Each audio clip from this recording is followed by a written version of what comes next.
बहू का मायका। माँ, वाह बेटा वाह, दिल लगा चुड़ैल से तो परी भी क्या चीज है। ये कहावत चरितार्थ कर दी तुमने। एक से बढ़कर एक अच्छे रिश्ते ठुकराकर तुमने उसे पसंद किया।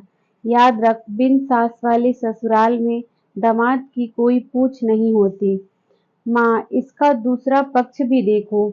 बिन माँ की बच्ची है, तुम माँ बन जाना और वह बेटी बन जाएगी।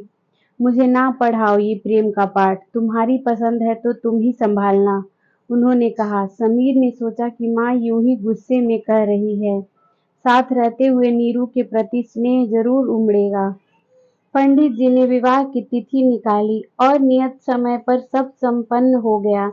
नीरू भाई बहनों में सबसे छोटी थी। उसके पग फेरे तक बहनें रुकी, उसके बाद ना ही किसी ने बुलाया और ना ही वह गई।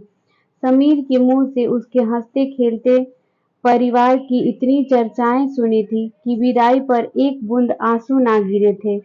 उसने हमेशा से ऐसे ही खुशहाल परिवार के सपने देखे थे।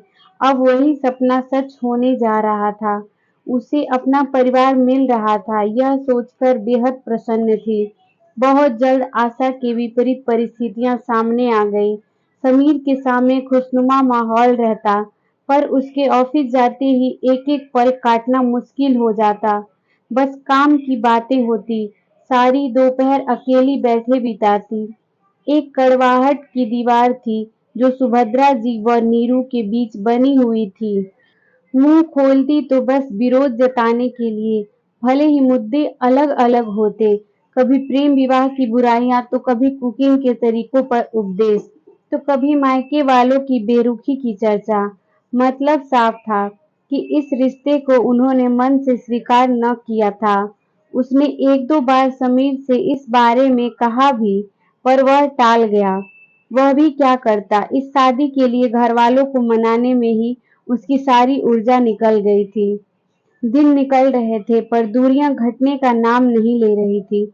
मन में यही सब सोचती नीरू एक दिन सीढ़ियों से फिसल गई। दाहिनी पैर में फ्रैक्चर हुआ था।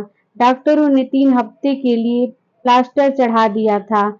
ऐसे में वह पूरी तरह से पराश्रित हो गई थी। ससुराल में काम करते हुए फिर भी वक्त गुजरता है। अब मरीज बनने के बाद उसे दिन पहाड़ से लगने लगे थे। ऊपर से जब जब रिश्तेदारों के फोन आते रहते, सासू माँ के मायके वाले भी उटपटांग सलाह दिया करते। आज भी उनका मायका आबाद था, उनकी ओर से हर तीज त्योहार में बुलावा आ जाता। एक दिन सुभद्रा जी की माँ ने ये तक कह दिया कि नीरू को मायके भेज दो। अब क्या बुढ़ापे में बहू की सेवा करोगी? उनके लिए बड़ी दुविधा की घड़ी थी। एक ओर जहां बहू के आने से गृहस्थी से छुट्टी मिलनी चाहिए थी, वहीं जिम्मेदारियां बढ़ गई थी। उन्हें फैसला लेना था, अपना मायका या बहू का मायका। बहू की भोली सूरत आंखों में नाच गई। जब आज तक वह अपनी माँ से मिलने की ललक नहीं रखती है, तो भला नीरू के दिल पर क्या बीत रही होगी। दिल पसीज गया था, वह भी तो एक माँ है। उनकी बहू को माँ चाहिए, सास नहीं। आखिरकार उनके अंदर की सास को हराकर माँ की ममता जीत गई थी।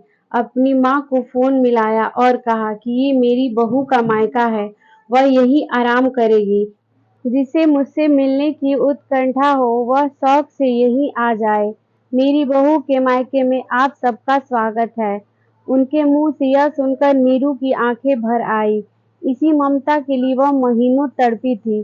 समीर की बातें सच साबित हुई थी कि देखना, एक दिन माँ भी तुमसे प्यार करने लगेगी। महीनों के अंतर्द्वंद से सुभद्रा जी को विराम मिला था और नीरू को अपनी माँ समीर ने भी चैन की सांस ली थी। उसके विश्वास की जीत हुई थी। सबके हृदय में प्रेम ने घर बना लिया था।